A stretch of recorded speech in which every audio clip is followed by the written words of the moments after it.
Young students shot and killed in a murder-suicide in Mount Washington. Cincinnati police confirming the shooter knew at least one of the victims, saying there was a romantic interest. And tonight, WLWT News 5's Daisy Kershaw spoke with an expert about dating violence. Daisy's live now with more.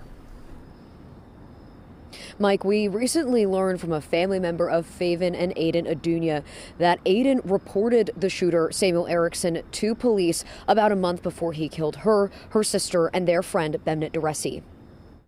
We learned it. He called 911 after second date. The police went to his family's house. We heard that his gun was locked into safe, but in 22 days this happened. Negash Adunya took his nieces in after their father killed their mother in Ethiopia in what he says was a domestic violence situation. On Tuesday, outside the Beacon Street apartment the girls called home, at the vigil for Faven, Aiden, and Bemnit Duresi, Negash shared how painful it is to know they died the way they did. Just keep rewinding.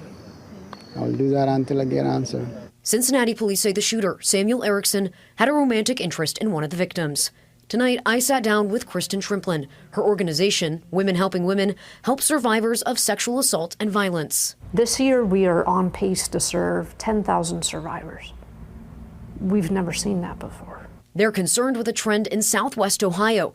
Of the sexual, domestic, dating, and interpersonal violence reports they receive, their data shows more than half of the victims say they've experienced serious physical harm. Dating violence pops up after people have been broken up. Intimate partner violence pops up after people have broken up. In fact, that's when violence and stalking can increase. When anyone raises their hand and describes what they're going through, and if they feel there's a pattern and it's traumatic, then it's really important to listen, believe, and then connect them to help if that's what they want.